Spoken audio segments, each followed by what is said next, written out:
From the 600 ESPN El Paso River Oaks Properties Schoolyard Sports Studio, here's Steve Kaplowitz and Adrian Broadus. It's Election Day, and we are here to take your mind off of the election. You'll see plenty of that tonight and through the rest of the week and for the weeks and months to come. But for 3 hours today, if you don't really want to hear all that stuff and deal with all that, this is the show for you today. Because I promise you what, you will not hear anything out of my mouth today regarding the election, Adrian's mouth regarding the election, Alberto's mouth regarding the election. Even though you could vote to kill the arena for good, you could do that. You can vote to spend $100 million to fix up the Coliseum. You could do that too. But you get the idea. We'll wait and see what happens with those two things tonight. We'll talk about that tomorrow on the show, along with all the other stuff going on. And hats off to the NFL for deciding to make the NFL trade deadline 2 o'clock on Election Day, guys. That was a big one in terms of teams making moves. There were just a handful of them today. You mentioned most of the good ones. Mike Williams was traded by the Jets to the Steelers today for a 5th-round pick. So Aaron Rodgers was able to finally get rid of Mike Williams after a couple of costly mistakes early. Might have cost the Jets and obviously cost Aaron Rodgers trust in the veteran number 1 receiver. So the Steelers get a guy now they can put is their number 2 receiver, which to me is huge, and opposite George Pickens. And Mike Williams, if he can develop that kind of rapport with Russell Wilson and or Justin Fields, suddenly gives the Steelers a nice receiver to work with. As far as Jonathan Mingo goes, look, it was a first-round pick last year. He has done nothing for Carolina since he was drafted, and the Cowboys are hoping that that's just because Carolina has nobody to throw the football. I mean, that's probably the bank for the Cowboys. You do not trade a 4th-round pick for a potential bust. You just don't do that. I mean, Mike Williams, even though he's coming off the ACL surgery, was a number 1 for years with the Chargers. I don't know about that. What do you mean? Keelan Allen was their number 1 no matter what. Yeah, but didn't Mike Williams have a 1,000-yard plus receiving season? He's a very productive. He's a veteran. He's a very productive older player. He's not a guy who's going to push the needle too much. No, but what I'm trying to say is he got a 5th-round pick. So, yeah, I see what you're saying. And he's a proven receiver. He's a proven receiver. Jonathan Mingo has done nothing in the NFL, 0, and he still was able to net a 4th-round pick from the Cowboys today. Yeah, I feel like Mingo is kind of that slot receiver. He's like everything Turpin isn't in a pass catcher for the Cowboys. Plays that slot role. Mike Williams is a true like number 1 like downhill type of receiver, but he's never going to go to be like as productive as he was with the Chargers, in my opinion, just based on what we've seen so far. Although the argument there is a change of scenery for Williams and just more opportunities to see more snaps on the field. And truth is, I mean, he did have 1,000 yards receiving twice in his career with the Chargers. He also had 10 touchdowns one season, 9 touchdowns another. And he's only 30, so it's not exactly like you're trading for DeAndre Hopkins here, who, by the way, looked terrific last night for the Chiefs in that overtime win over the Bucs. All of a sudden, DeAndre Hopkins looks like he has rediscovered the fountain of youth playing with Patrick Mahomes. That was his 2nd game, by the way, with Mahomes in Kansas City. What a surprise there. When you take a quality receiver, you pair him up with a terrific offense and a great quarterback, good things happen. So you wonder, the Mike Williams experiment in New York was never a good one. And now maybe that he's worked himself back into shape and he can play opposite Pickens, all of a sudden maybe you'll see more production out of Mike Williams, who's a big target, a strong target, and now gives Pittsburgh a little extra help for whoever's quarterback in that team, whether it's Fields or Wilson from here on forward. Yeah, and for DeAndre Hopkins, man, this guy was the best receiver in the NFL when he was with Deshaun Watson back in Houston. He was the top guy. And for him to kind of turn back the clock with Mahomes, not as surprising, just knowing how good Mahomes is. And Mahomes likes the veteran receiver. Like Juju Smith-Schuster, he helped resurrect a little bit of the tail end of his career right there. So even though DeAndre Hopkins, I'm not saying he's a wash-up or anything like that. He's 32 years old. I feel like he's going to be productive with this group right here and how they're going to use him in this offense. Now, with Williams, despite all the productivity questions I have with him, throw that aside, I'm worried about the durability. I mean, his injury history worries me here moving forward for him in Pittsburgh. But for Pittsburgh, it's not a huge gamble. Like the Cowboys, who had it, like you mentioned, Steve, a fourth rounder for a guy who they're not sure about. This kind of reminds me of when the Vikings traded for Jalen Reagor and of the Philadelphia Eagles, and then he ended up being a total bust. Yeah. For Mingo being a second-round draft pick out of Ole Miss last year, maybe the Cowboys see some potential here moving forward. I don't see it. I mean, I don't know. Maybe the Cowboys loved him in the 2023 draft, and they decided bad quarterbacks in Carolina just means no production. But like when you look at what Dallas has right now at receiver, I mean, I guess you could just try to bring another good, potential young weapon into Dallas. But I don't know. Like, he hasn't been good as a pro. He's been a failure as a pro. How do you trade a fourth-round pick for somebody who's done zero in a year and a half in the NFL? Yeah, the only argument that you have for Mingo is the fact that he's played for probably the worst offense over the past 2 years. I mean, it's not like, when you had Canales switch over there as the head coach, you're seeing a big difference for the offense. And then they've turned their focus on Xavier Legette, the guy that they got out of South Carolina in the first round in 2024. So he's getting the majority of targets. They don't necessarily have a great quarterback in Bryce Young anyways. So maybe for the Cowboys, they see him as an equal or like an on par kind of addition to their receiver room as it stands. I mean, if Kevontae Turpin over here is losing you games left and right because he can't catch the ball, maybe Mingo is a bit of a step up. How hilarious would it be, though, if the Panthers turned that fourth-round pick into something really good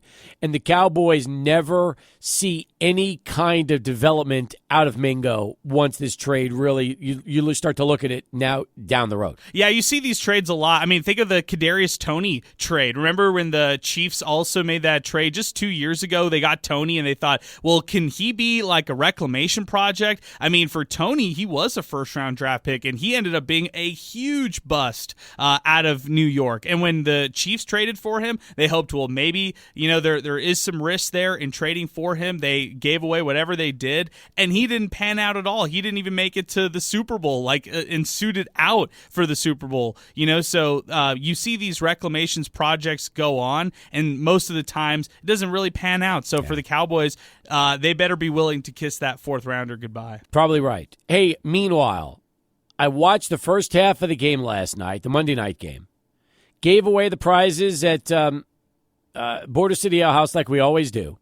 Left, showed up at the Haskins Center, watched the last 15 minutes of that game, and then on my drive home, listened to overtime in which Kansas City was able to outlast Tampa Bay. So it was a weird sports night. Like, start with the first half of the Monday night game, watch the second half of the UTEP game, and on my drive home, listen to the overtime period in which Kansas City was able to get it done.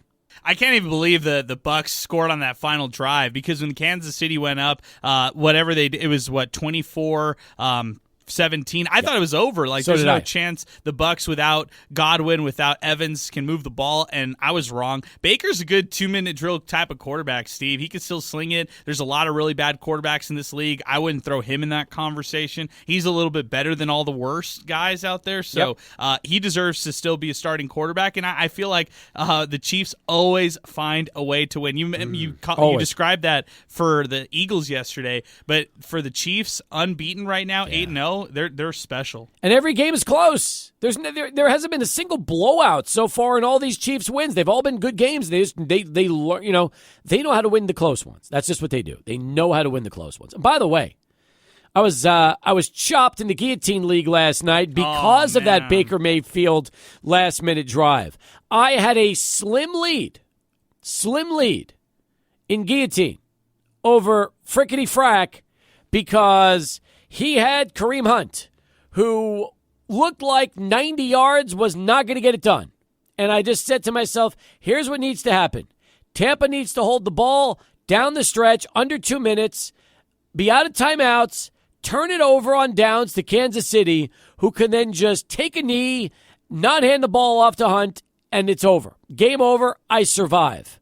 And sure enough, what happens? As soon as Baker drives for the tying score and the Chiefs win the flip to get the ball first, I knew at that point I was done. Stick a fork in me, finished. And not only did Hunt get a couple yards, which is all he needed to beat me, but then he ends up getting into the end zone, and I am out of the Guillotine League this week after what was this? 10 weeks in the 10 weeks in? Is that what it is? Man, Steve, 9 so weeks? you had a good run. You had a good run. I'm Had a good sorry. The Guillotine League's my favorite league that I play in fantasy. No question about it. It's so much fun. There's so much pressure on it, and to lose in the final minutes, that's a bad feeling. I'm sorry. Yeah, me too. Me too. But it's what happens sometimes. You make your lineup decisions, and you win with a good lineup, you lose with a good lineup, and that's just what ended up happening. So my team is gone, and boy, it's going to be like a shark feeding frenzy to see who can grab all the players off my roster, because I've got some good ones. But hey, that's part of the way the Guillotine Leagues work in fantasy football. For those of you that don't know, here's what happens: you draft a fantasy team, okay, and then every week, whoever scores the least amount of points is out. They're eliminated, and their whole team goes into the free agent pool. And it's like a Survivor fantasy league. And you play week by week, and you go all the way until the last two teams are standing, and obviously you've got a winner.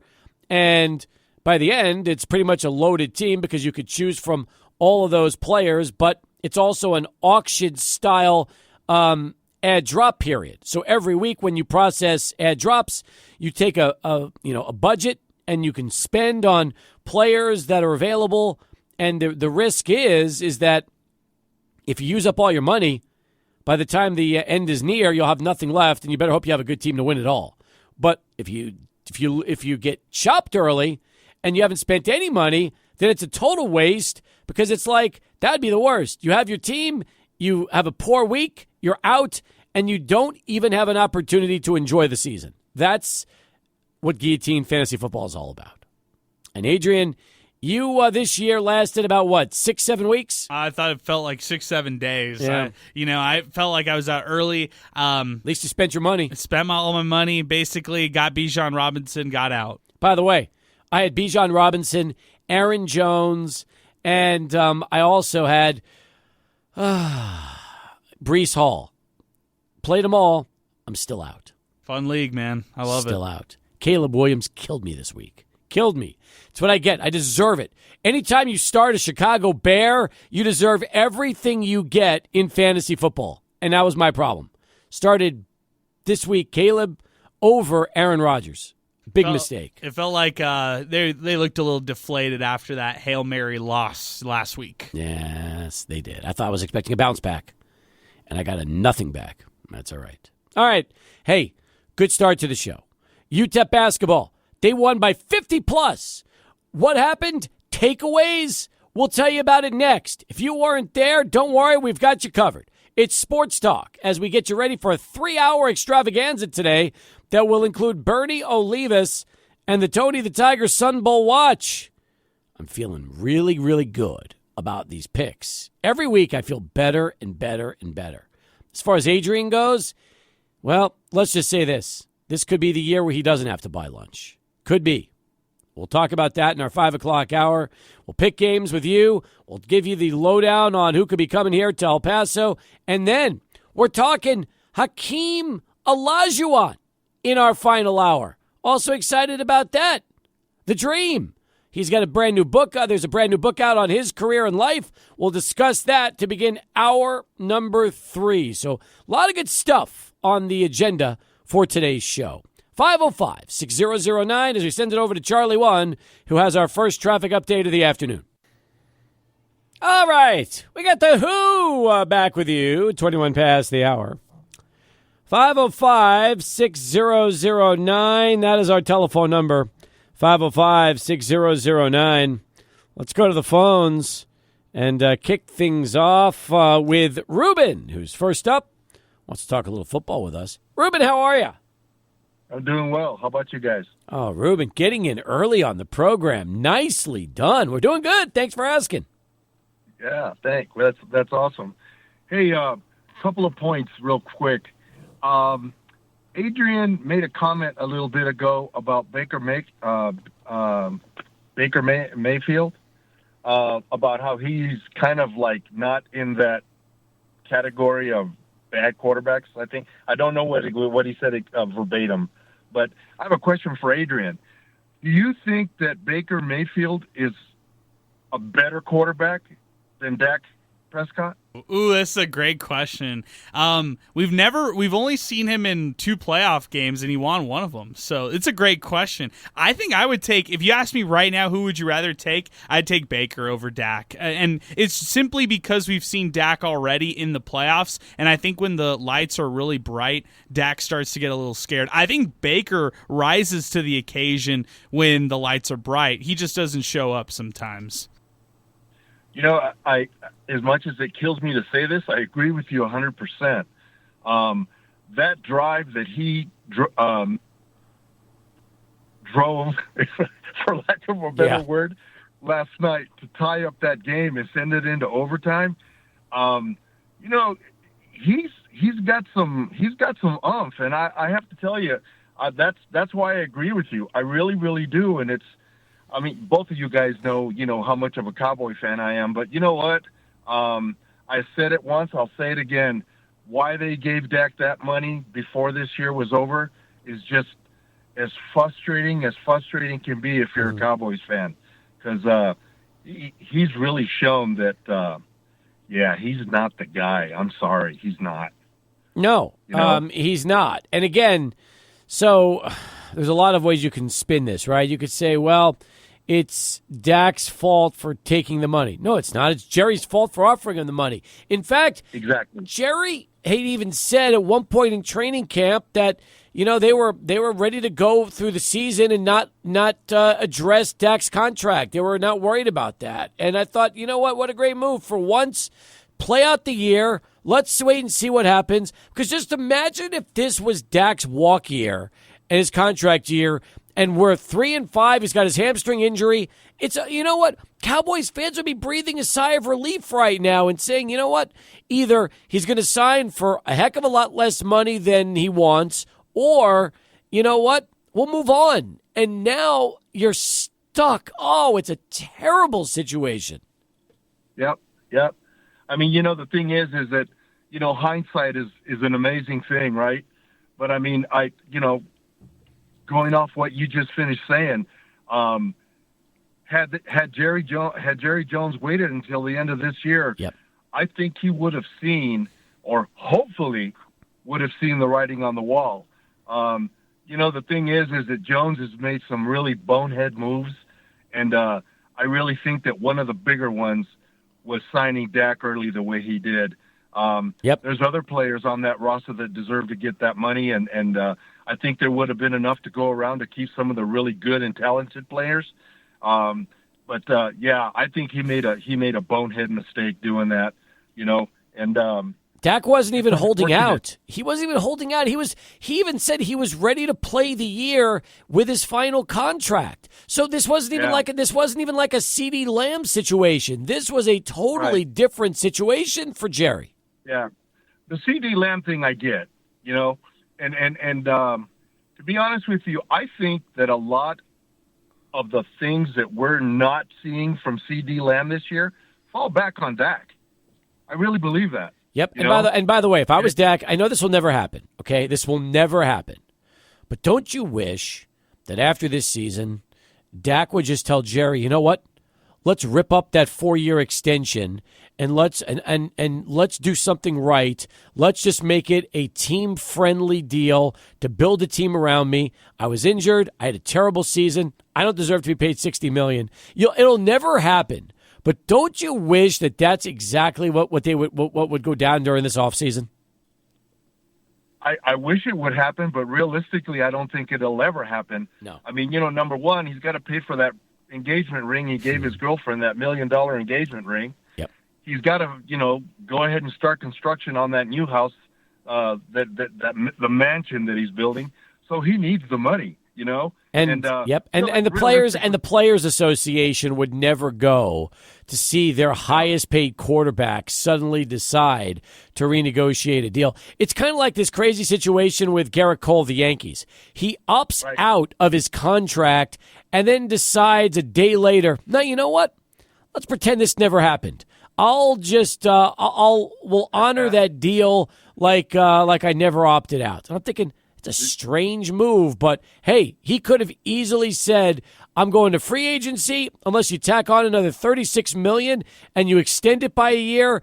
And instead, he just said, let's not worry about it. We'll rip that up and we'll do something else. And I'm like, that's what Dak needs to do right now. Rip up that stupid extension and try to build a winner, because he's unfortunately his contract is going to. You think he got problems this year? Wait till next year and the year after when Jerry can't really build around this team.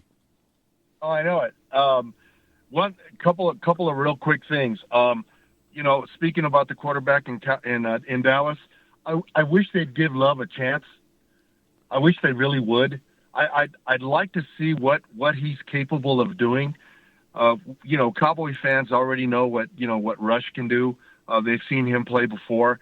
I don't have a problem with him. I mean, I think that they should give Love a chance. You mean Lance? And then the second, I'm sorry, Lance. Yes. I don't know where my head is right now. No, your head's in Green Bay where it should be, because Jordan Love is a terrific young football player, and I get it. But no, but don't you? Okay, I said this on the show yesterday, and maybe you didn't hear it, or maybe you disagree with me.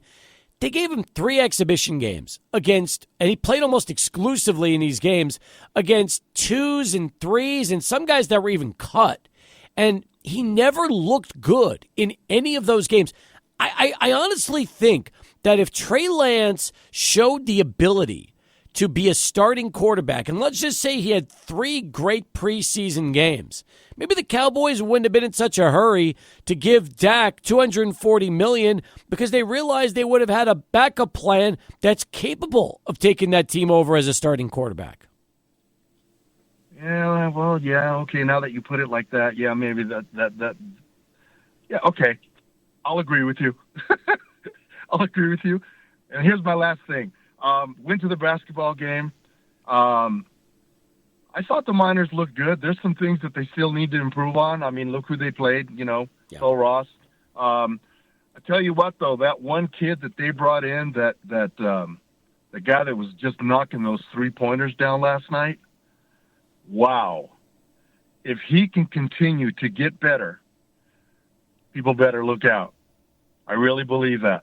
I truly believe that. That team last night looked good. It looked good. I can't wait to see how much they build up, and it'll be interesting to see what kind of year Coach Golden has this year. I believe Ahmad Bynum is the player you're talking about. So, yes. I didn't pick up a roster, and to be honest with you, I don't get to know names until later on in the season and stuff, because, that's just the way my brain works. But, yeah, you're probably right. But that guy, I was really impressed with him and with Barnes. Mm-hmm. I thought those 2 guys looked really good. And, like I said, I thought the team looked good at this point.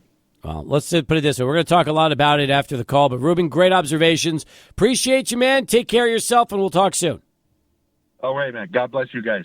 You too. Bottom of the hour as we continue here on Sports Talk. More in a moment, but first, Adrian's standing by and has this Sports Center update.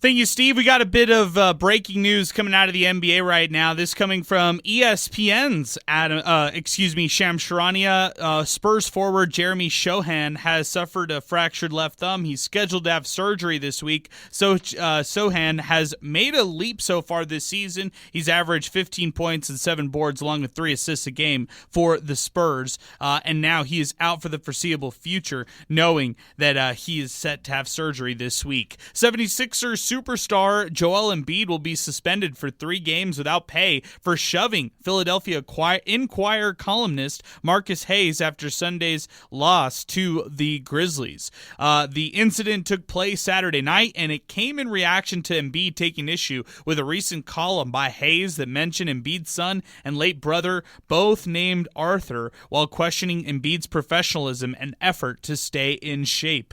After shouting at Hayes during an exchange of words, Embiid shoved the columnist. Going over to more news today, this out of the NFL, this regarding that Mike Williams trade that we talked about earlier. Not only did the Jets land receiver Mike Williams in exchange for a 2025 fifth rounder, but the team made another deadline day move in acquiring Packers pass rusher Preston Smith for a 2025 seventh round pick today. In Williams, the Steelers add a complimentary player to top wideout Pickens, who has been a focal point of defenses since the team traded Deontay Johnson to the Panthers for cornerback Dante Jackson in the offseason. And by trading for Smith, the Steelers bolstered a position group that has dealt with a number of injuries this season, with a lot of different players injured, like Alex Highsmith. That's Look at Your Sports Center update. I'm Adrian Broadus. Adrian, thank you very much. All right, we got a lot of observations from the UTEP win over Sul Ross State last night, 102-55. Before we get to that, though, one follow-up on the Dak discussion comes from Robert, who gets in on the app and says, hey, guys, a while back I told you that as long as Dak is the quarterback, Dallas will never win a Super Bowl. And I'm sticking by that. I prefer Cooper Rush over Dak. That comes from Robert, who's chiming in on the app. We appreciate that, Robert. Hey, real quick, Steve, this is something I think Tim Haggerty, if he was listening or if he heard this, he would maybe take it for story time. It's not unheard of an athlete giving back money because of a failed contract. The late Lyman Bostic played for the Angels. A little baseball trivia right here. He was one of the most publicized free agent signings of 1978. We found out that MLB regulations at the time would not allow him to return his salary, which he was trying to do. He was trying to return his salary for 1 month back to the Angels, and then they tried it from his personal income. It could not be returned to the Angels organization, so he decided instead to donate a month's worth of income to charities. Very nice. Lyman Bostock, by the way, is a tragic end. I don't know if you've heard about this, but following a game at Comiskey Park back in 1978, Bostock visited his uncle in nearby Gary, Indiana. And it said after eating a meal with a group of relatives at his uncle's house, Bostock and his uncle went to visit a woman who I guess he had tutored as a teenager but had not seen for several years. After the visit, he agreed to give the woman and her sister a ride to their cousin's house, drove the vehicle, and during this, there was a shooting death, believe it or not. And there was, apparently, it got a little ugly, let's just say. And Bostock was shot and hit squarely in the right temple, died 2 hours later. That's a terrible story, yeah. And that was the same season that I'm talking about, Steve, where he tried to give back some of his salary in 1978. Mm-hmm. That's right. That's right. So, anyway, but it's pretty sad stuff, and that's just the way things happen. So, and by the way, this is also crazy because he didn't realize that Bostock was having an affair with his uncle's wife. How crazy is that? Wow, that's what a twist right there. We got down a rabbit hole. It's a wild story. It's a wild story. So the fact you mentioned Lyman Bostock is pretty crazy because you can write a book on that guy for sure. All right, let's talk for a moment about the UTEP win over Sul Ross State. Couple of observations. I don't know if you picked up on this or not, but I definitely did. The Sul Ross State basketball head coach, who, let's just say Xavier Webb is his name. I had never seen, I don't really know much about Xavier Webb other than last night watching him at the game. Xavier Webb looks exactly like Kenny Powers from Eastbound and Down. Tell me you've seen Eastbound and Down. I have not. He looks like a smaller version of Kenny Powers. So Eastbound and Down was a show on HBO about 15, 20 years ago about a former big league pitcher who was out of baseball and then just kind of showed you his life as he was trying to get back into the game. And when I saw this guy walking after the game with that just ridiculous mullet, I thought, oh my God, that is like Kenny Powers reincarnated, just a smaller basketball version of him. Okay, I love this. I'm a big Kenny Powers fan. Danny McBride plays him, okay? So I just love the photos, Steve, that I'm checking out right now. I'm dying at these photos because the mullet is real. The mullet was real on Xavier yesterday. By the way, he was rocking the bolo tie and the boots. Very fitting. After the basketball game, Steve, jumping back on the bus at Sul Ross, and maybe he has some cattle to herd tomorrow. Maybe. That could be the case. It's possible he's got other things going on. But that was my first observation, is Sul Ross is being coached by a Kenny Powers doppelganger, even though he's a smaller version of him. So then, as far as the game goes, look, Miners scored 102 points. They shot the ball well. They out-rebounded their opponent, but it's nice when you're playing Sul Ross State. Let's see what Utah Valley State's going to be like this weekend. Probably a much, much different situation. But balanced scoring. They did everything right. I mean, they only had 8 turnovers in the game, too, Adrian. I mean, they did what they were supposed to do. Like last year's team. Early on in the season, when they were scoring 120, 122 points, playing against teams like this, it's what they're supposed to do. So I heard a couple of people say it was a great observation. They thought the game was much closer until they looked up at the scoreboard and realized that UTEP was up 30, not by like 13. Yeah, we were also getting comments yesterday that, everybody was reflecting back on last year and saying, well, against McMurray, against the Oklahoma Science and Arts Center or whatever, guys like Elijah Jones stood out in a big way. So what do you take away from that? It's hard to take much away. You take away like different rotations. You take away the fact that, Derek Hamilton still has his ability to score down low offensively. The guys off the bench, Ahmad Bynum has been mentioned by Ruben, and he was definitely warranted for that mention. You got a chance to see new faces like DeCannon Wickware, who I haven't really seen even at practice. So a lot of players just getting a chance to play on the court. I like the fact that 2 former Chapin players played against each other on the floor yesterday. Manny Flores over with Sul Ross, and then walk-on Antoine Holmes for the Miners. They played against each other yesterday, and they saw the floor against each other at one point late in the game. I know they refer to Baylor Heb as a glue guy. I'm just going to tell you this. I don't see it. I mean, I don't see it. I wish every game I go in there with an open mind. And I'm just hoping I see Baylor Heb do some things and I'm like, oh, you know what? That can work during the season. Maybe I underestimated him, and it's going to be I'm even against Sul Ross last night, and I watched it. I saw him miss a layup, which was tipped back in, and saw him miss a free throw. I don't get it. I want so badly to look at Heb as one of those potential glue guys, as I've been told.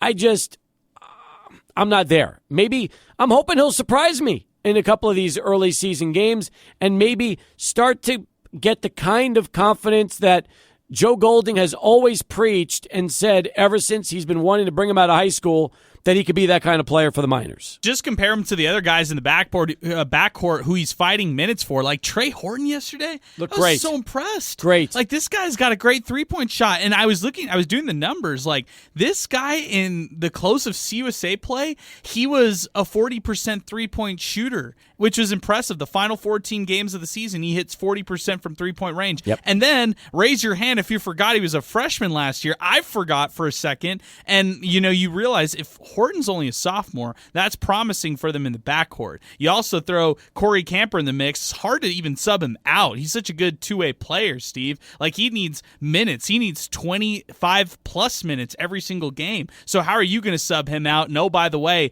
Bynum needs to play. Barnes needs to play. Terrell needs to play. It's crowded in the backcourt. I don't know where they find minutes for Baylor Heb. I'd want to see what they have in guys like KJ Thomas and stagger some of the point guards. No, you're right. The only thing is he's a senior. So that's the other thing you say is, well, he's a senior and, you want to play because it's his final season. I don't know. All right. I know I've got Cruz on the line. Let me get to him real quick, and then we'll go to break. 505-6009. Hey, Cruz, how are you? I'm doing okay, bud. Hey, I want to make a comment on Jerry Jones paying Dak Prescott all that money. Yeah. He should have waited till the end of the season, like you're saying. I mean, you're only as good as your last game or your last season. And the season he's having, he's maybe in the middle somewhere as far as quarterbacks go, I don't know. And then, he could have gotten we don't even have a good running back out there right now. Aaron Jones was available. I think he's better than any of the running backs we got here in Dallas. But, and you're right. He's not going to be able to build around Dak Prescott. He's going to – and then you got some free agents. They're going to demand more money. So he just got himself into a big bind. Decisions like this over the years – they have kept the Cowboys from being a better team. It's not just the players he's got; it's also his decisions. And God, like I said, it is. God, I don't know. I can't believe him giving Dak Prescott so much money. I can't either. Made him the highest paid player in the history of the game, and right now it looks like one of the worst moves in the history of the game. Yeah. And I wanted to say something about the UTEP basketball team. I'm all behind them, but we need to be a little cautious. Last year we had a good game, in the beginning of the season, and then we kind of all of a sudden we weren't as good as we seemed to be. But we need to be patient with them and just stay behind them and back them up. And at times, the yelling and the fans will make them better. If we go support them, we go yell for them. That'll help them. You're right. Appreciate the phone call. Thanks for getting in today. And you cannot judge what happened last night and take anything away from that game. The shooting was nice. The opponents were completely inferior. They did everything against Sul State they're supposed to do. But Utah Valley is going to be a much, much tougher game Saturday afternoon. We all know that. 43 past as we continue. Bernie Olivas, 15 minutes away. Tony the Tiger Sun Bowl Watch comes up right here, top of the 5 o'clock hour on 600 ESPN El Paso. 17 for Frazier, 11 for Corey Camper, 17 for Trey Horton, 20 for Ahmad Bynum, and that led UTEP in double figures. Nobody in double-figure rebounds. In fact, the player with the most rebounds was Derek Hamilton with 5. That's right, 5 for Hamilton. But 23 assists, 8 turnovers, 19 steals, 6 blocks. I mean, look, it was a convincing performance for the Miners. It really was.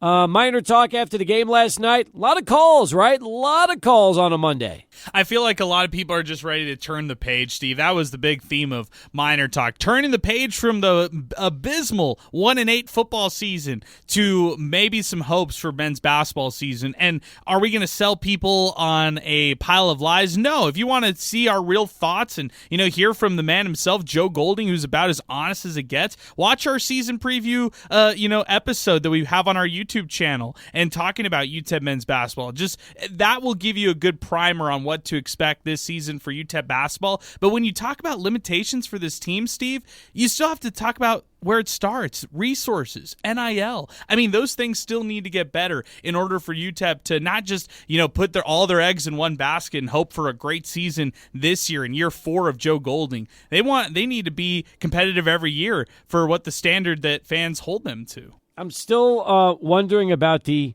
pile of lies comment that was made a moment ago.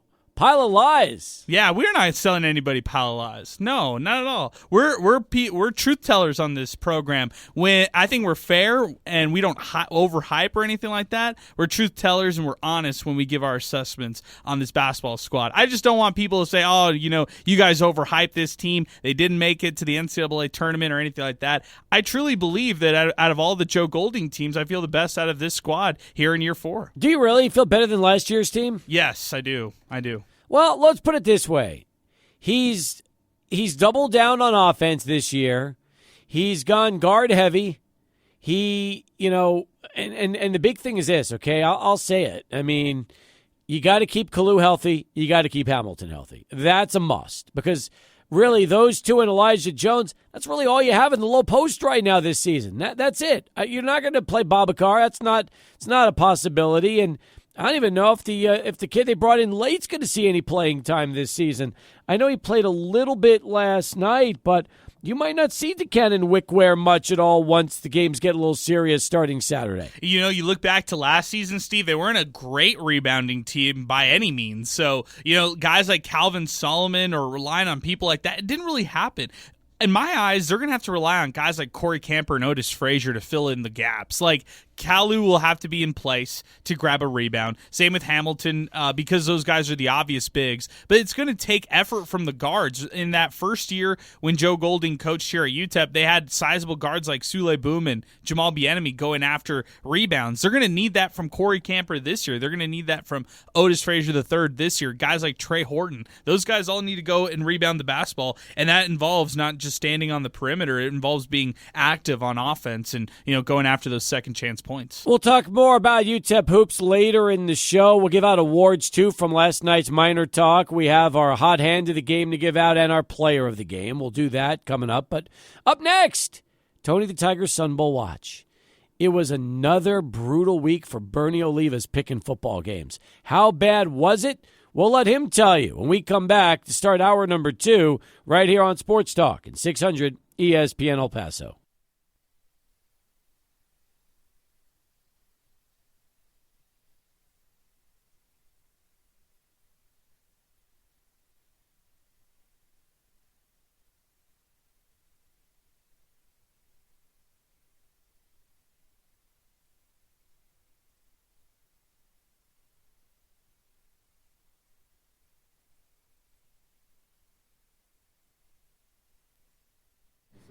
Back here on Sports Talk as we continue. Congratulations to Greg Luna. Took care of trivia. How about that, Bernie? That was pretty quick. I thought they was taking a curve, and Greg. Which two did Greg get right, by the way, Adrian? The most recent ones: Tuff Hedeman, Jimmy Rogers, and John Fulmer. That is pretty cool.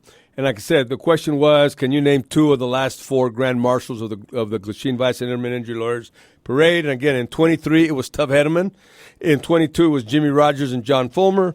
In 21 is Fabiola Salayandio, who's a star, an Hogar star on the reality design show. And in 2020, it was Aaron and Alvin Jones, the A&A All the Way Foundation NFL football players. So Congratulations to Greg.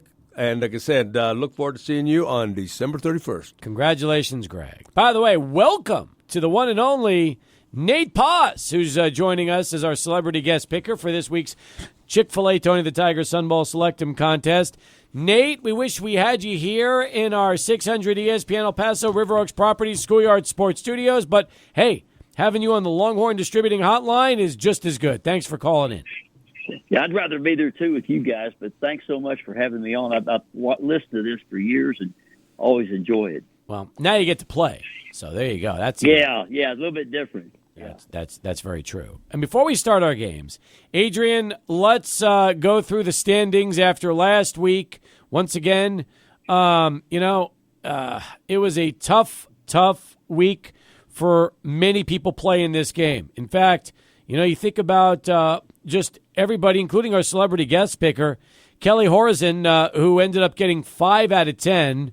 And, she gave us great analysis, great breakdowns, but the KTSM sports reporter and anchor, she got 5 out of 10. Adrian, how did you stack up this week? Yeah, it was a terrible week, Steve. 5 out of 10 for me. On my 5 out of 10. Bernie? I think we're looking forward to this week now. Bernie's trying to immediately brush it aside. Bernie, here's a true story. Adrian said to me yesterday, hey, I don't think Bernie played again. And I go, why? He said, well, I couldn't find him. I go, that's because you didn't look far enough down the list. Yeah, you start at the bottom and work your way up. No, we work on the top and go top down. So he figured, well, he had to at least get 5. Listen, I've had to take chances to try to catch up. You have. I can't take all the favorites because they've all tried to catch up and hoping for a lot of upsets. But here's the thing. It's not working. You have to just resign yourself to the fact that you're not going to catch me. Oh, absolutely not. I ended up with 8 out of 10 this week, and the key is this, though. Now you and Adrian are in a real battle for who's going to have to buy lunch after this season is over. Adrian, where do we stand right now on the leaderboard? Oh, man. Okay, Steve, you have 69 points so far through 10 weeks. I have 58 points, and Bernie Olivas has 56. Still have a chance. You have a chance. You have a chance to catch Adrian. You could take a week off, Steve. I could. But if I took a week off, and even if, let's say, you guys were 8 or 9, then it would be a little too close for comfort the last week of the season. So I want to finish strong, guys. I want to finish strong. But honestly, Adrian, you should not be worried about me. You need to be worried about holding off Bernie and finding a way to avoid 3 years in a row of buying lunch. So I have a lot of things going on. I got parade, I got exhibit, and I don't have the time that you have to analyze every game that's coming up, Steve. And I know you spend hours and hours looking at statistics and doing everything you can to make sure you get these predictions correct. So, I've got an excuse. I got a lot of things going on. My secret, and this is no lie, my secret this year has been I will pick from start to finish in 30 seconds. That's what I mean, I spend no time on these games. I look at them, I take a good peek, look records, and that's it, and just go right to it. The less time I spend thinking, the better. So, Nate, that's my advice. Last week, Kelly came in, terrific analysis. She had stats, she had trends, she had notes. She got 5 out of 10. And I'm telling you, sometimes you just need to go with your gut and see where it takes you. Well, Steve, I didn't read any of the who's favored, any like that. I went through the teams. But Good. I can't read them all in 30 seconds, Steve. I don't know how you do that. All right. Well, I'll give you. We'll see how you handle this week, and we'll go from there. Okay. So I will give you the matchups. I will give you the records, the spread, just for entertainment purposes only. All we need are straight-up winners. And Nate, as is customary with every celebrity guest, you get to pick first with our first game of the day, and that's going to be Miami and Georgia Tech. Miami is fourth right now in the polls. They're 9-0, 5-0 in the ACC. They're visiting Atlanta at Bobby Dodd Stadium, where Georgia Tech, the Jackets, are 5-4, 3-3 in the ACC. Miami 11-point favorites. Nate, who's going to win? Oh, Miami, without a doubt. Cam Ward, I'm going to throw this in. Cam Ward comes from the same little area as Johnny Lee Higgins and Howard Jackson, 2 great miners, Lake Jackson. And Mac Leftwich, an old UTEP quarterback, was his quarterback coach at Incarnate Word before Miami. And I'm cheering hard for the Hurricanes because of Cam Ward. Fair enough. Coach Paso says Miami. What about you, Bernie? I had the privilege of watching Miami live this last Saturday against Duke, and Duke played a pretty good game, but Miami pulled away big in that fourth quarter. It's Miami win all the way. Adrian, your turn. Yeah, I've got Miami as well, Steve. There's no question about it. Cam Ward, it looks like he's going to be a college football playoff contender, and I'm excited about that. I want to see him in the CFP. We are unanimous then. I will also take Miami on the road to stay undefeated against Georgia Tech, which takes us now to game number 2. It's Syracuse at 6-2, 3-2 in the ACC. They're visiting BC. Boston College is 4-4, 1-3 in the ACC. The game will be in Chestnut Hill, Massachusetts at Alumni Stadium. And BC, Bernie, 2-point home favorites over the Cuse. See, I had meetings with all the ACC schools yesterday in Charlotte, and I tell you what, Boston College really, really impressed me as to how much they want to be at the Sun Bowl. So I am picking Boston College this weekend over Syracuse. All right, Boston College to snap that 3-game losing streak at home. Adrian, it's your turn. So I could play it safe. I could just say Boston College, win or lose. No problem. Me and Bernie the same pick. But I'm gonna take some chances. I want to catch up to you, Steve, and I like Kyle McCord. Give me Syracuse in this one on the road. All right, you're saying catch up to me like I'm not picking Syracuse to win on the road. The answer is no, I am not. I am taking BC at home. I think they will snap that 3-game losing streak like Bernie said. I'll take BC over Syracuse. And Nate, it's your turn. Well, our old friend Jordan Palmer helps with Kyle McCord, the quarterback, and Jordan sang praises on McCord. So I'll take the Orangemen this week at Boston College. The Jordan Palmer factor. I like it. I like how yes. Nate has figured out a way to tie UTEP into every pick so far. Let's see how that goes with Clemson, ranked 19th, taking on Virginia Tech. The Tigers are 6-2, 5-1 in the ACC, while Virginia Tech is 5-4, 3-2 in the ACC. The game was in Blacksburg, and Adrian, Clemson 6.5-point road favorites. I've picked Clemson every single week. I'm going to keep doing it. This team is impressive right now. I know they're coming off a loss, but I still really like this squad right here. Give me Clemson in this matchup. I'm with you. I don't see them losing 2 in a row, so I will say the Tigers to bounce back against Virginia Tech, Nate. Yeah, I know Virginia Tech's a difficult place to play, but I love Dabo Swinney and what he stands for and the way Clemson plays. I'm taking Clemson. All right, Bernie. 4 for 4. I think Clemson, I think they'll have an easy win at Virginia Tech this weekend. All right. Let's keep things moving then as we hit the bottom of the hour right now, and our picks continue with North Carolina State hosting Duke. This will be an interesting one. NC State's 5-4, 2-3 in the ACC, while Duke is 6-3, also 2-3 in the ACC. The game is going to be in Raleigh, and North Carolina State, a 3-point home favorite. Guys, I've seen some interesting trends here, and despite those 2 losses earlier in the month, they're riding high. NC State's won their last 2. I think they become bowl eligible this week. I will go with NC State defeating Duke at home to improve to 6-4 on the season. Nate, what about you? I like Duke. Yeah, they're 1 point away from being a top 20 team with SMU 2 weeks ago. I just like Duke and the way they play. All right, Duke it is. Bernie. Again, I got to see them, up close and personal this last Saturday. They are a pretty good football team. Again, Miami's just a little bit better, and Miami pulled away, but Duke stayed with them for a full 3 quarters. I am going with the Blue Devils this week. All right, Adrian, your turn. We talked about Mac Brown possibly coming here to the Tony the Tiger Sun Bowl with North Carolina. What about Manny Diaz, who is his defensive coordinator at Texas, coming over to the Tony the Tiger Sun Bowl? I would be a huge fan of that. I love this team right here in Duke. Give me the Blue Devils. Not really a road game when you have to travel less than an hour for this matchup right here. Good. You guys keep doing what you're doing. That makes me very, very happy as we keep things moving along and get to our next matchup, which is going to be Oregon State and San Jose State. That's right, a little Mountain West action for you. Oregon State's 4-4. San Jose State is 5-3. This game is in Corvallis. And Nate, Oregon State, 3-point home favorites over the Spartans. I'll take the Beavers just because they're at home, and I'll take Oregon State. All right, Oregon State it is, Bernie. I agree. I think it's really tough to go up there to Corvallis and play there, so I am going with Oregon State as well. Your turn, Adrian. San Jose hasn't been bad this year, but I'm just going to say Oregon State is better, so give me the Beavers. We are unanimous. I will also take Oregon State in this one. All right, we move right along and get to another interesting matchup, and that's number 20 Colorado visiting Texas Tech.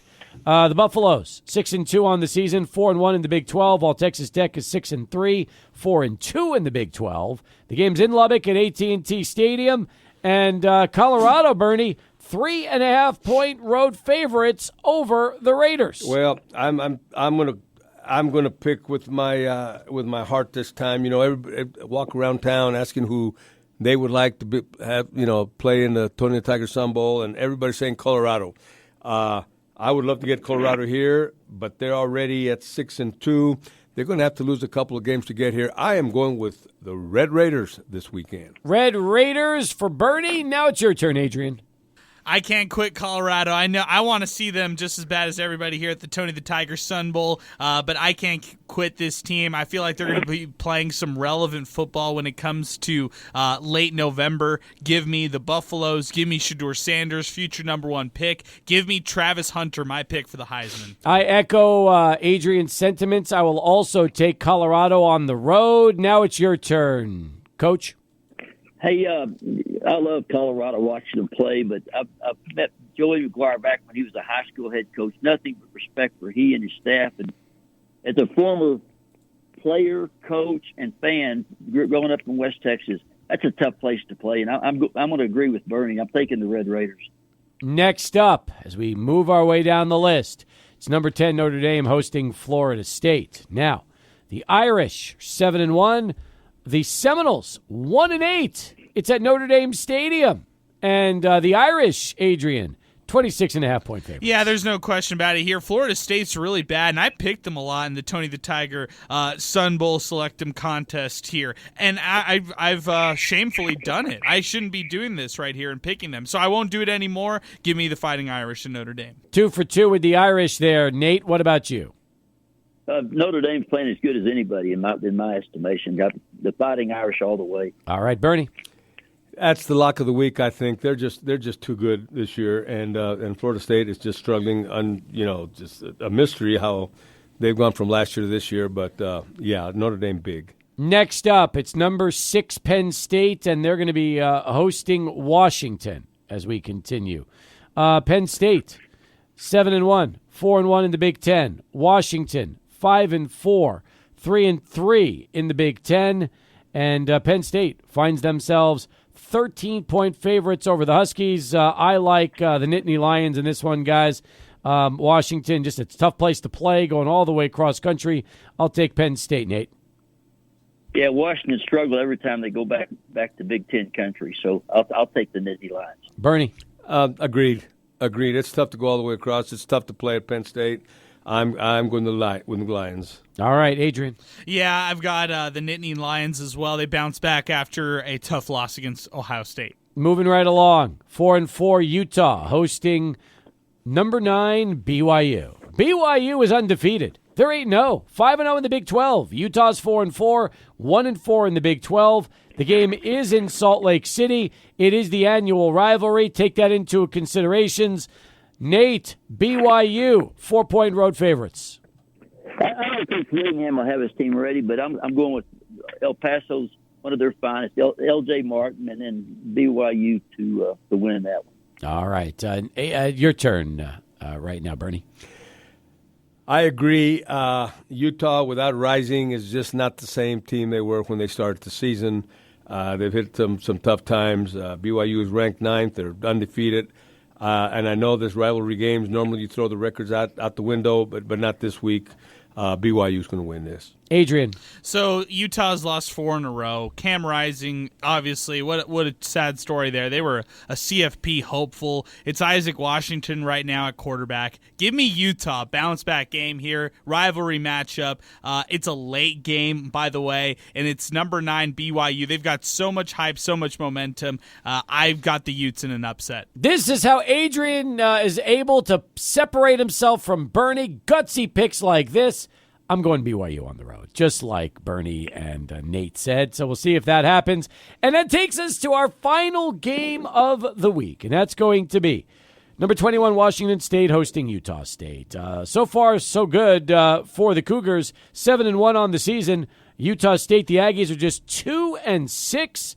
The game is going to be in Pullman. And a layup for you, Bernie. Washington State, Wazoo, 20.5-point home favorites.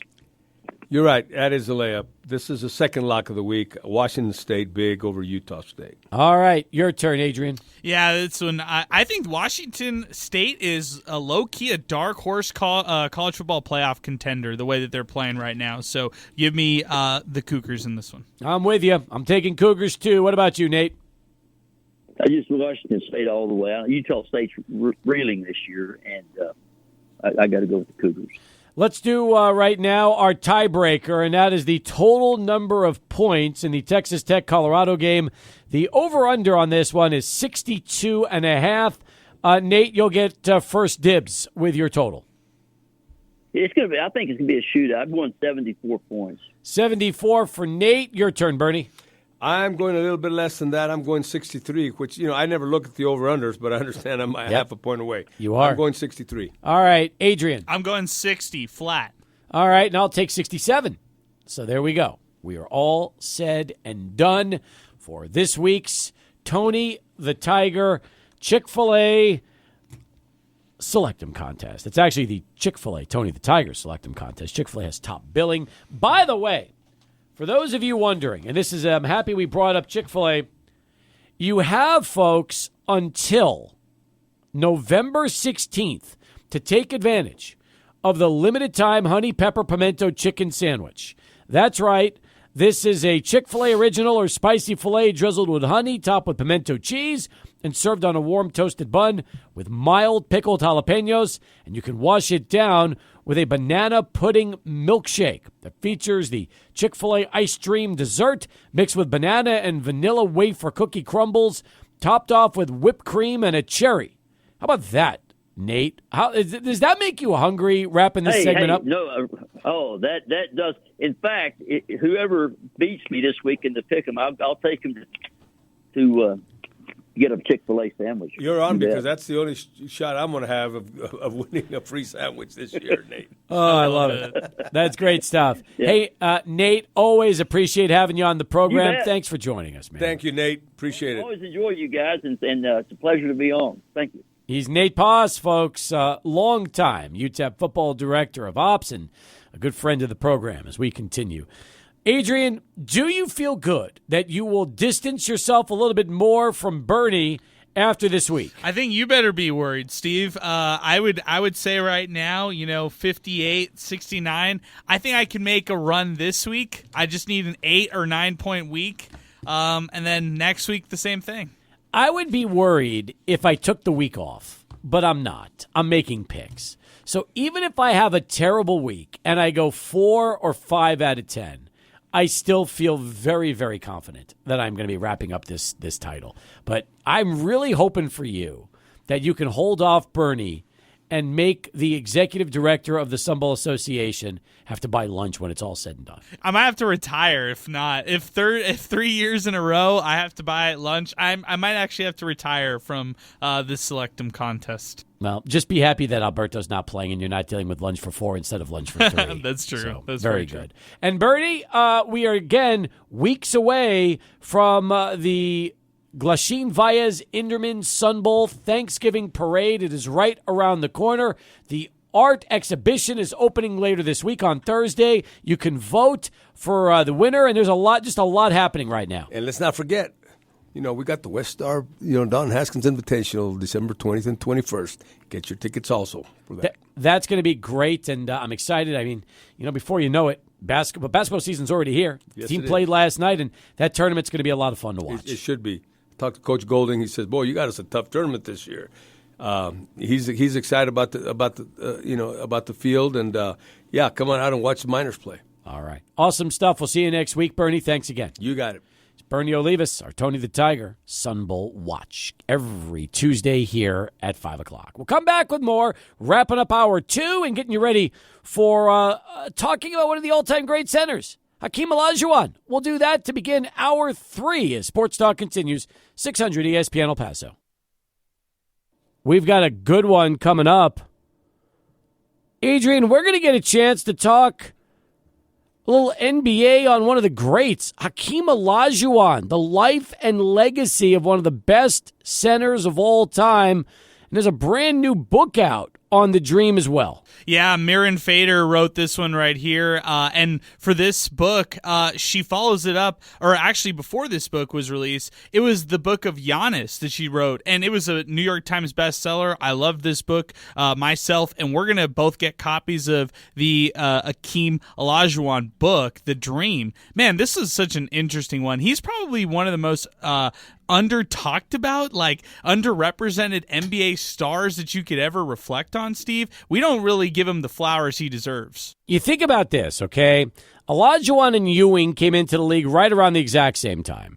Ewing never won a title. Olajuwon won a pair of them. And that's a big deal. And, as much as a Knick fan, as much as I loved Patrick Ewing, I always felt that pound for pound, Olajuwon was the better of the two centers. Always. And remember, he teamed up with Clyde Drexler when they were Phi Slamma Jamma. Then he goes into the NBA and has a terrific career with the Houston Rockets, and is in the Naismith Basketball Hall of Fame. But the fun part is when you really start to look at Olajuwon's legacy in terms of the greatest big men ever to play the game, because that's where it gets really interesting, knowing some of the best centers of all time. Yeah, that's a good one right there, because at least in that generation, in that era, hard to argue against him. Even when he came onto the scene with Houston, he was like mentored by guys like Moses Malone. So he's getting it from guys who've done it at the highest level, guys who are considered among the best big men in the sport. But what Hakeem did, steals, being a top rebounder, being just a top all-around player, and then you just said it right there. It's the two-time NBA champion, the two-time Finals MVP in 94-95. Just to do that in back-to-back seasons, that's a lot to ask for from anybody right there. So an impressive resume, to say the least. Also a two-time NBA Defensive Player of the Year. Yeah, he had incredible accolades. I mean, the only players you could make an argument above him, Shaq, Bill Russell, Wilt Chamberlain, and Kareem. I mean, really, other than that, it's a very, very, to me, it's an easy call. You could make Olajuwon top 5 centers of all time. And also what he meant to the sport in college basketball, Steve. I think we also undervalue, I talked about that earlier, but we undervalue how big college basketball was in the 80s and the 90s when guys stayed 4 years. Clyde Drexler and, obviously Hakeem Olajuwon playing on the same team, Phi Slamma Jamma. I love that 30 for 30, by the way. And those teams looked really, really fun to watch. They ended up losing to NC State, right? That was Jimmy V, right? Yes, that's correct. On the shot at the very end. So that's right. The follow-up, that was the Pitt that game. So wow, it's crazy. So Mirin Fader is going to join us coming up here in our final hour of the show. Her book, Dream, The Life and Legacy of Hakeem Olajuwon. She's also a senior staff writer for The Ringer, and I know you are a massive fan of The Ringer. I love the NBA coverage for sure. I mean, they do a great job over there. But like I said, my favorite stuff from Mirin was her work with the Giannis book. I mean, even just to talk about Giannis was such an interesting thing.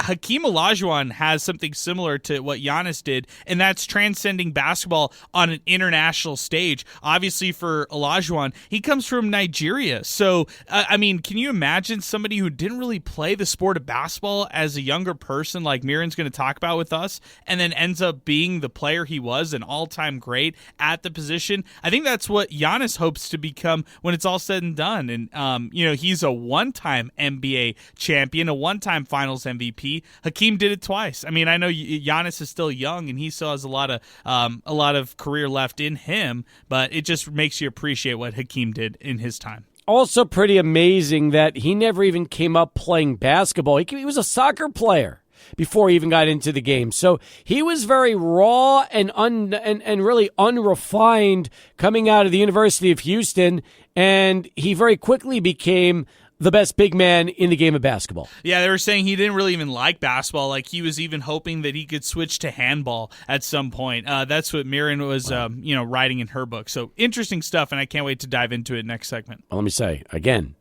European handball is amazing. So the fact that he wanted to play handball is not surprising, because to me, handball is like a combination of soccer meets basketball. It's physical, it's fun, it's not played really in the States in any capacity, but when you watch good European handball, I can understand why Olajuwon wanted to do that. Yeah, it's similar to what Joel Embiid said, too. He wanted to be a handball player or even a soccer player over being a basketball player. It just shows you that these guys had different paths, but hey, they're some of the best big men you're going to find. Mirin Fader will join us live next on our 600 ESPN El Paso Longhorn Distributing Hotline. Stay with us. Sports Talk continues right after the Dallas Cowboys update. 600 ESPN El Paso.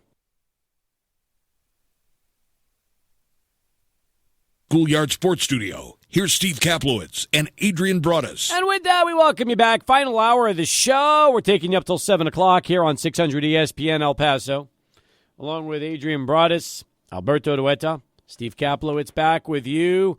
In fact, I'm excited to go back to our Longhorn Distributing hotline for our next guest. Longhorn Distributing has remodeled their store at 5516 East Paisano with convenient parking in the back. It's where the pros shop for their detail supplies. I'm very happy to welcome onto the show the author of the brand new book, Dream. That's right. In fact, a lot of Hakeem Olajuwon fans, I know they're excited about this, and we'll have the opportunity to chat with the great Hakeem the Dream Olajuwon, with New York Times best-selling author Mirin Fader from The Ringer. Mirin, welcome to the program, and congratulations on the brand new book on the great Hakeem Olajuwon. Oh, thank you so much. I'm wondering, so after writing your first book about Giannis, were you already thinking about writing about Olajuwon with the book Dream?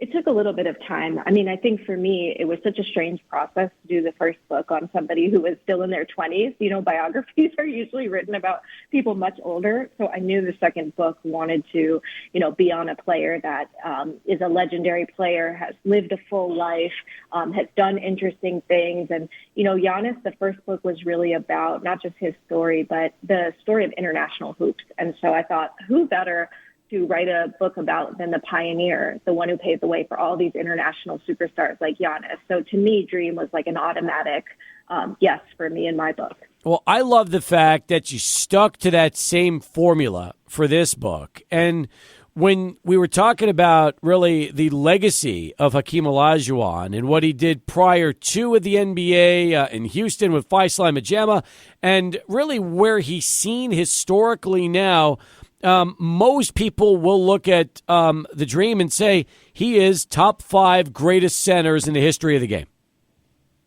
I agree, but I think the sad part is that some people leave him out of these top lists, and some people forget about him altogether. I mean, you rarely hear people talk about him in these discussions of all-time best players, or even, how positionless basketball has taken over the NBA. He was positionless basketball before that was a term. So I think, outside of Houston, outside of Texas, he's massively underrated by hoops historians and pundits. So this book, in a way, was me saying, like, hey, don't forget about this guy. He did amazing things. I think it's also important to understand that when you think about centers, most of the time, yes, you weigh them by championships. You look at their complete body of work. But everybody always views players so much on the offensive side, you forget just how good Olajuwon was on the defensive side of things. That's such a great point. I don't know a single player who was as amazing as he was offensively, defensively. I mean, we're talking about the greats here, right? Bill Russell, Wilt Chamberlain, Kareem Abdul-Jabbar. Hakeem was in that mold where he was unstoppable on both ends and he was passionate about both ends.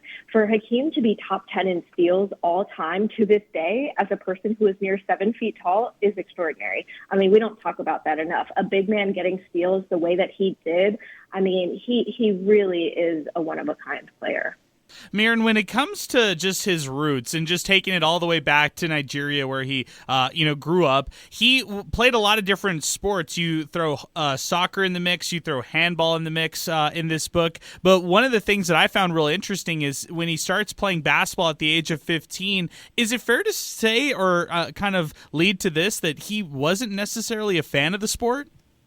Oh, yeah. He didn't want to be there at all. I mean, one of the joys of reporting this book was interviewing his coaches in Lagos who are now in their 80s, still living in Nigeria. And they told me they had to almost stalk him and say, Hakeem, stick with it.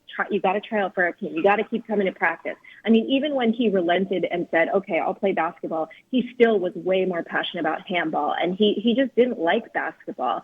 And the truth is his parents didn't like sports. I mean, his parents thought it was a distraction from education. So, this idea, this myth-like story where he's a dream and he's always been amazing just kind of isn't true. funny enough, too, when you look at his college years, 3 years with Guy Lewis and the Houston Cougars, among the best teams in all of college basketball, and seeing what they were able to do back in the old Southwest Conference, he was surrounded by NBA players. Early on, you had Clyde Drexler. Then later on, Ricky Winslow, Greg Anderson, Michael Young was with him for a bunch of years. And, he never really blossomed at Houston into that big man that we saw years later in the NBA because he was so raw and was kind of learning the game at the time. He was very much still learning the game. I mean, there's multiple plays where, some of those guys that you mentioned would say, we would run a play and he'd be like, what? Like, where do I go?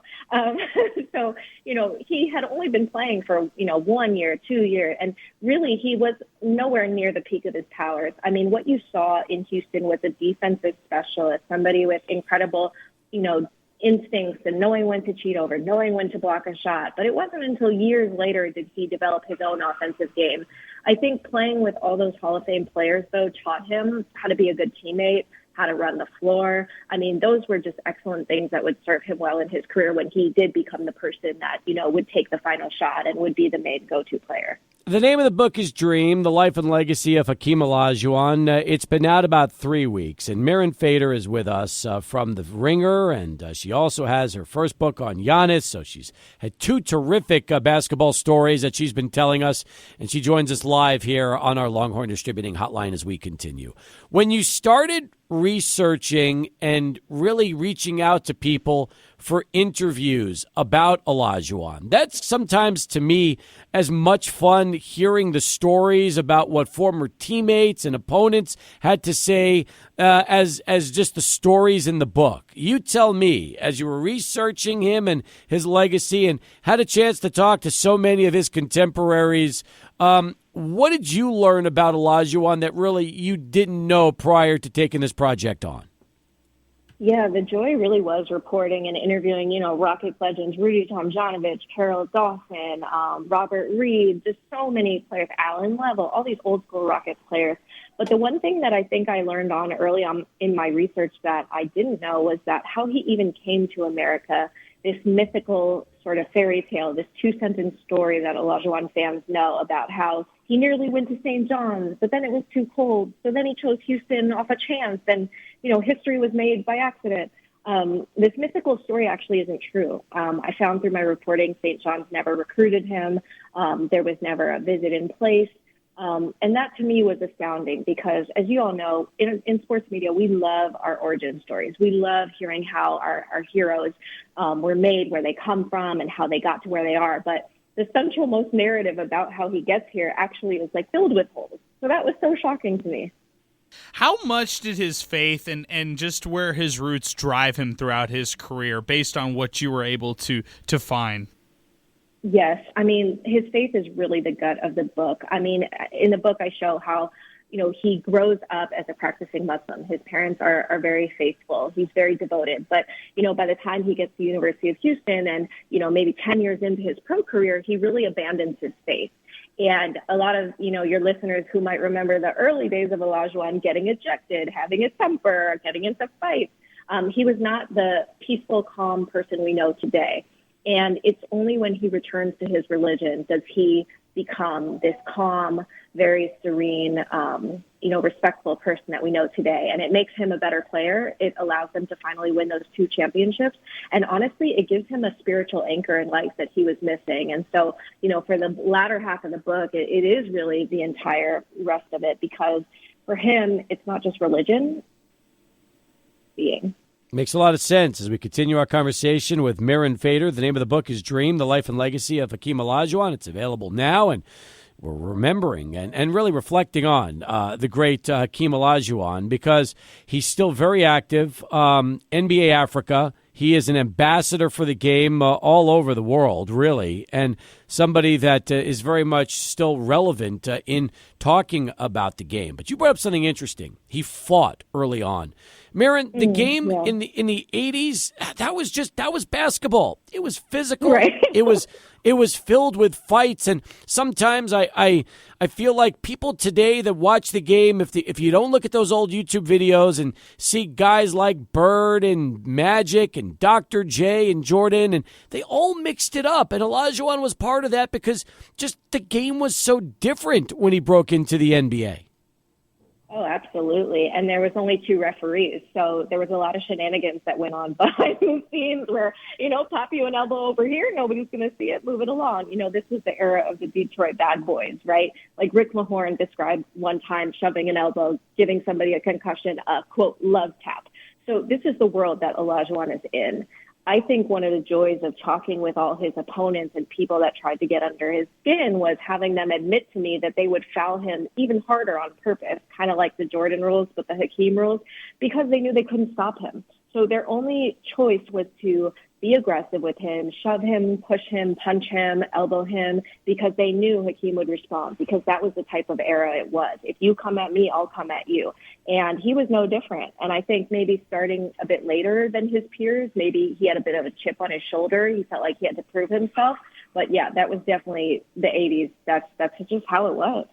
Mirin, I'm the NBA fan who's younger than 30, but I can look at Hakeem and appreciate how he was also like a mentor to some of today's greats, or even, the previous generation's greats. It seemed like he worked a lot with Kobe. He worked a lot with even guys like LeBron. How much of an impact did he have on those players, and why did he take so much time and pride in mentoring those players? He's had a huge impact on so many people. The book starts, literally the opening scene is him and LeBron at his gym. The end scene is him and Giannis training together. I really believe that he has taken mentorship to heart because so many players mentored him. Moses Malone, Rockets great. He took him under his wing like a big brother. And I think that, that really taught Hakeem something, that, having a gift, being talented in basketball means nothing unless you give that gift to other people. His coaches in Nigeria, they were mentors to him. He always had amazing figures in his life. Coach Guy V. Lewis, Rudy Tomjanovich, all of these people really showed Hakeem that, part of your legacy is giving back. And so I think it's no surprise that he gets so much joy out of helping the next generation. I mean, Hakeem was pretty shocked when Kobe Bryant came to him and said, hey, I want to work with you. He's so humble. He's like, why would you want to work with me? You're the master. But Kobe, LeBron, Giannis, all of these people really see in him an expert. The fact that guards would come to a center to learn footwork is astounding. And I think that is really a testament to the greatness of Olajuwon and how much the younger generation looks up to him. I'm happy you mentioned Moses, because when Olajuwon broke into the league, Malone was nearing the end of his career. So was Bill Walton. So was Kareem Abdul-Jabbar. 3 players that were terrific centers in the 70s. And then as Olajuwon comes in right around the same exact time as Patrick Ewing, a little bit later, you have David Robinson and Shaquille O'Neal. And you start to think about the centers that he all played with, guys that are not just Hall of Famers, but, considered all of them to be top 10 greats that have really intersected his career at various points of his time in the NBA. Absolutely. I mean, think of a player who both dominated Kareem Abdul-Jabbar and Shaq, right? Like, Olajuwon's timeless. Throw him in any era, he's going to dominate. And that's what I think is so astounding about the stats that he'd have throughout the years, especially in the latter years. He was putting up, 40 and 15 against the best of the best. And sometimes during Ramadan when he'd fast and not have a sip of water. So he's destroying people like David Robinson, who, for our younger listeners, amazing defender. And he's just making him look silly. So, I think that it really, people want to say, well, he won his 2 championships when, Jordan was out playing baseball. But what about all these amazing centers he had to go through? Patrick Ewing in 94. I mean, Olajuwon's been tested. It's really amazing. Mirin, did you ever try to reach out to Hakeem during the process as you were compiling the book? Yes, absolutely. From the beginning, wrote many letters to him, and I ended up meeting him in one of his friends' homes, Henry Ibarrondo, who is a central figure in the book.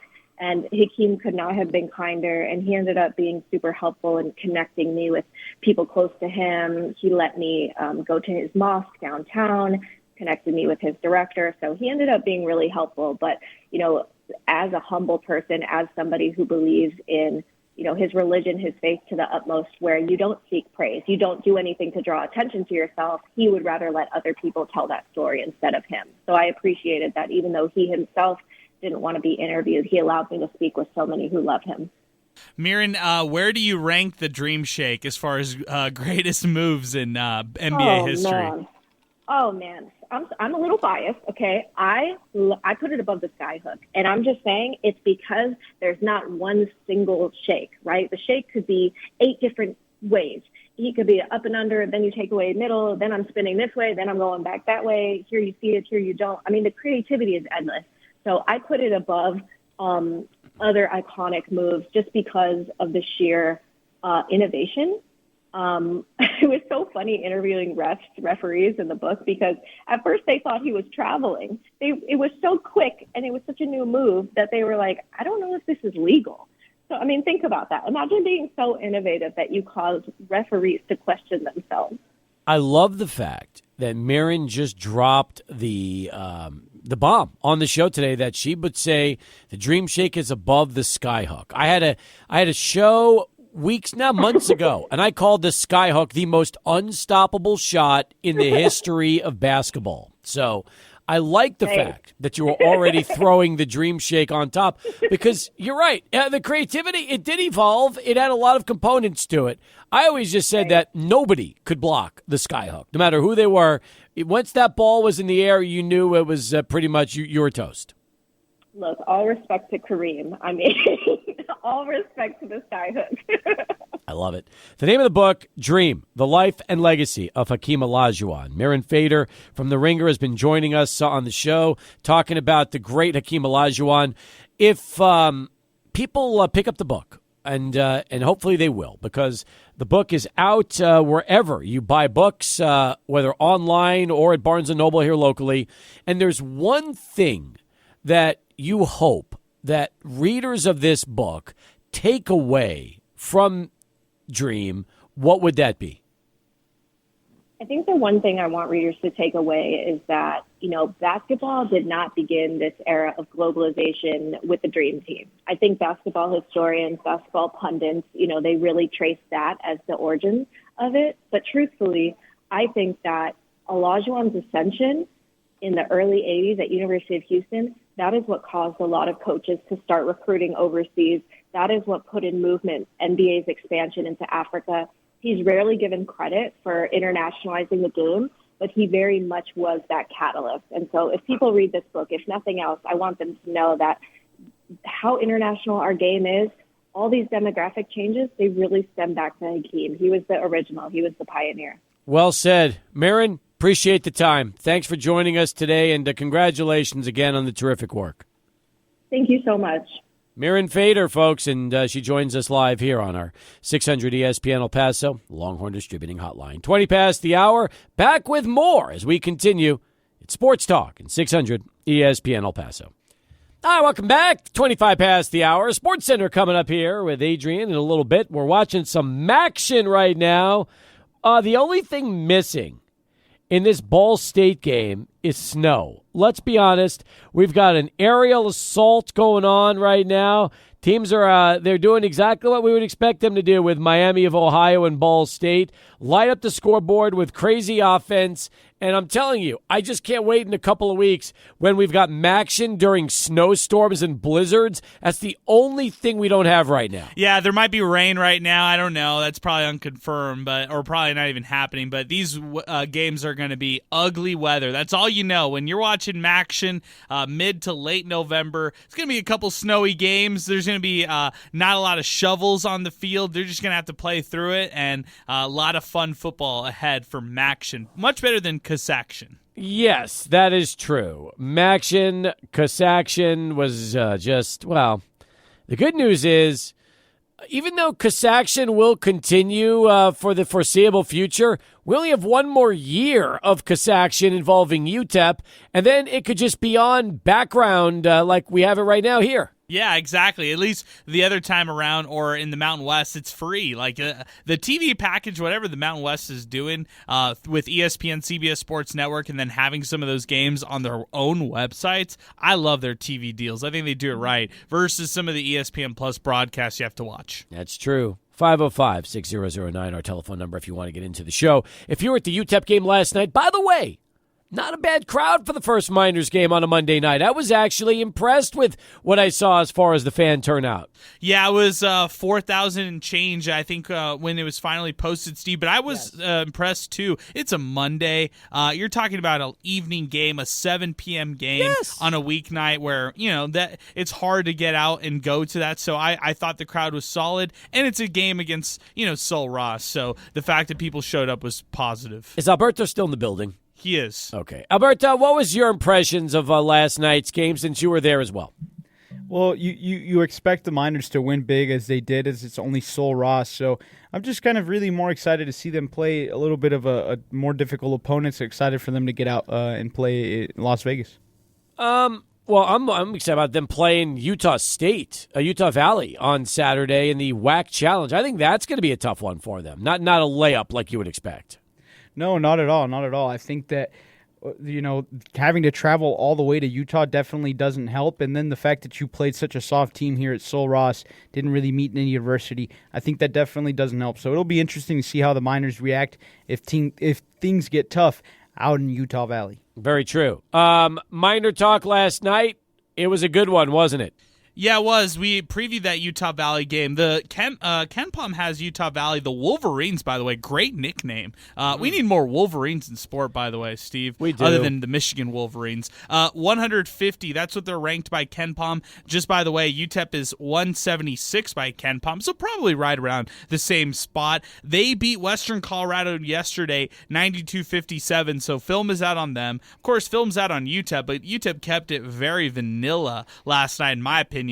This Utah Valley team is good on defense. They have a player in Ty Buckman who led them yesterday in scoring, and he also forced 4 steals. So let's see what they could do. They had balanced scoring in that Western Colorado win. But yeah, I'm looking at Hayden Welling as their best overall player, Steve. He's the guy to watch. 15 points yesterday, 6 of 6 scoring. So let's see what they can do against the Miners. I like the fact that both teams haven't played anybody yet to start off. I was watching Western Kentucky last night against Wichita State, and I'm like, wow, these guys are firing right out of the gates. Yeah, I would say that if you're ever going to take on, remember like 2 seasons ago, or 3, I guess, when UTEP played Texas on the road in that first game, if you're going to take on maybe a big dog like that, why not make it the first game where you don't really know anything about your opponent? I like that. And I also like the fact that, listen, you want to play a team this early that has a chance to be playing in the tournament. Wichita State, that's a nice opponent for Western. Yeah, it is. It's a nice one. And for Western Kentucky, they're coming back, and they want to have a really good season. No more Lutz this year with their squad with Western Kentucky, but they retained almost their entire team, Steve. So there's a reason why they are projected to be one of the top 3 teams in Conference USA. I really like their squad. And Hank Plona, there was a reason also he wanted to stick around and stay with the team that he was with last year with Western Kentucky. I'd be remiss if, in addition to Western Kentucky losing to Wichita State 91-84. The Aggies and New Mexico State played New Mexico Highlands at the Pan Am Center, and the Aggies won that game by a 93-57 total. Adrian, it was 37-15 Aggies at the half. They outscored the Highlands 56-47 in the second half and won that game by 36 points. Yeah, Zawadi Jackson is their MVP yesterday.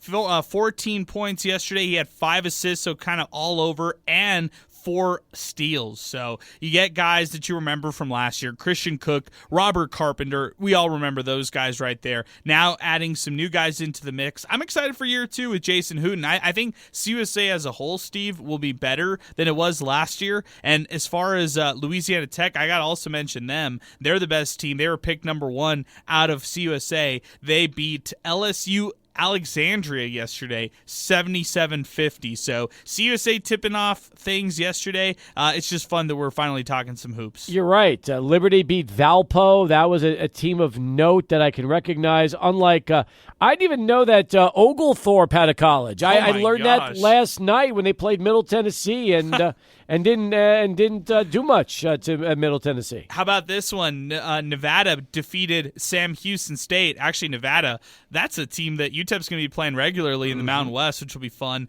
They defeated them big time, 91-75. Sam Houston State, don't forget, they brought back almost everybody from last year, and they won the regular season out of CUSA. But Nevada dominated them yesterday. But it was a 3-point game at halftime. So I always look at the battle of the halves, Adrian. It was 37-34 Separated themselves. Yeah, I get you. Yeah, so competitive game there. And then it was just Nevada in the end distancing themselves. But quality non-conference matchup right there for the Bearcats. We'll give you awards from last night's Minor Talk right after Adrian and this bottom of the hour Sports Center update.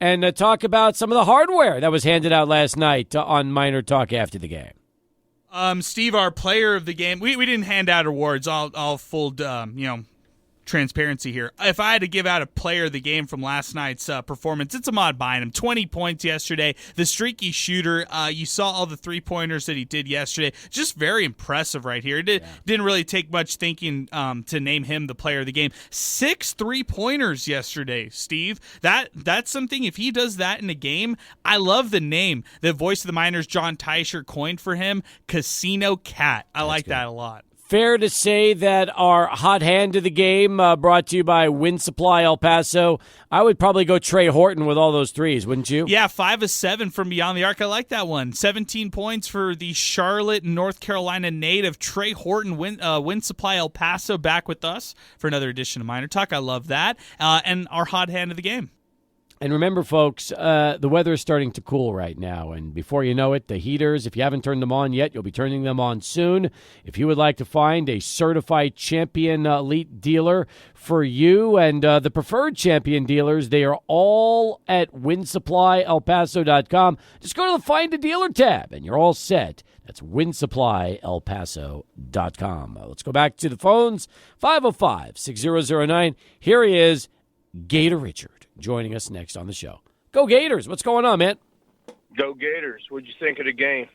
I mean, listen, it was as a Gator fan, it's been a weird season, hasn't it? Because just when you're ready to kind of give up and just say they got to make a coaching change and do something, they hung tough. I mean, they only gave up 34, so it wasn't the worst showing in the world, but I don't know, man. They're 4-4 right now. They got Texas this weekend on the road. Then they got LSU, Ole Miss, and Florida State. It's going to be a tough go just to try to win 6 and be bowl eligible, but I think Florida's got a shot to finish 6-6 if they can split these last 4. What do you think? I think so. Okay. So, I mean, FSU, you remember how they were crying last year, and then, look at them this year. They're like a shadow of last year's team. My take is Florida's been showing improvement every week. Okay, so there's that, and they held Georgia to 0 touchdowns the first half, just field goals. Hey, I'd like to put out a plug for an event we got going on on Friday. Okay. It's a Veterans Day celebration, even though it's not Veterans Day being on Monday. Fabens Veterans Memorial Park, right across from the high school, they're having a Veterans Day celebration.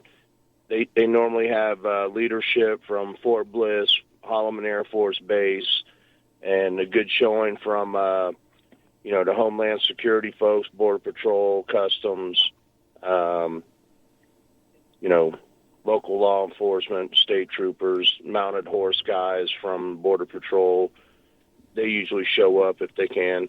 And we were supposed to have a scheduled flyover from Holloman Air Force Base, but according to their public relations lady, they said, oh, well, we never really promised a flyover. And I was like, man, your office is the one that told us to clear the airspace, to get the FAA, whatever, airspace clearance thing. Why are you doing that? Why are you ripping Holloman for that? Come on, man. I mean, you could have kept that whole thing quiet. You're trying to pub up the event. You want to do that, and why do that? Why even bring that stuff up? That could stay off the air. Well, we may still have a flyover from somebody out there at Fort Bliss, the helicopter or something. God, I hope they don't turn on you, and then you're going to rip them tomorrow on the show. God almighty. No, come on now. I'm telling you, man. It's a plug for the veterans. Come on. But, okay, so listen, you're plugging the veterans, and I admire that, and I appreciate that. And, of course, we love our veterans. But like I said, why even bring up the whole Holloman thing? You could have just nobody would have known anything about that had you just kept your trap shut and not gone there. Why do it? Well, it was a big deal for us because we've had like a pseudo flyover from like a crop duster dude, the guy out here, local guy, but it wasn't an official, military flyover like we were planning. Anyhow, hey, I wanted to ask you something about Shohei. Yes. Okay, so everybody made a big deal about, Shohei, and Judge, they didn't hit the home runs like everybody was wanting them to. But I think he deserves a bonus for getting them to the World Series to begin with. I mean, you see what he did to your Mets, New York Mets, and then, what he did all season. And they're only paying him what? A fraction of his $700 million he signed on for. What do you mean? They're gonna give him his money. They're just not gonna pay it in the next 10 years. They're gonna backload it. So, it's all deferred. But I'm thinking, show the man some money. Show him some love. You know what I mean? They're showing him love. He's got so much money from his first deal. He doesn't need any more love. He's gonna have 680 million reasons to be loving the Dodgers once his 10 years are up. So he's gonna have plenty of love. Remember Bobby Bonilla Day? It's gonna be Shohei Ohtani Day for 10 years. Well, by him deferring that money, open up the Dodgers checkbook. Yes, so they could bring on more players. Now, was that a stroke of genius on the man's part? Yes. It was a stroke of genius. He won a ring. And he's going to win the MVP. And the MVP. And he's in the record books. You saw what that baseball went for, the 50-50 ball, the one when I called in that one day and said, bring your glove to the ballpark. Quit playing around, right? That thing sold for what, 4.3, 4.2? Yeah, something like that. We need to go to Japan together, the two of us, because you first called in with Ichiro Suzuki, and you love Ichiro, and now you're loving Shohei Ohtani. We need to go to Japan, go watch some Japanese baseball. You'll fall in love with a couple of other players that'll be in the States soon enough, and then before you know it, you could maybe become their agent and their marketing guy and help them get some good deals in the States. You think I'm capable of doing all that? Adrian, thoughts? There's Kenneth Lofton Jr. who's playing basketball in Japan right now. So there's definitely some possibilities. I feel like his loyalty, Gator Richards' loyalty, would be the biggest strong point for him in these discussions. Hey, you eat some sushi there, Gator Richard? I do. I'm telling you. Well, there it is. Then we can have some great sushi in Japan. We'll go watch some Japanese baseball and in some of those games. And before you know it, who knows? Maybe we'll both be. Maybe we'll move and we'll be talking sports in Japan. We'll do some Japanese sports talk. Well, I'm sure there's an app for the translation we could use. That's right. Hopefully they don't throw us out of the country within weeks. So we'll see. All right, man. Take care of yourself. Thanks for the call. Gator Richard chiming in 43 past the hour. We'll wrap it up next. Final countdown right here. 600 ESPN El Paso.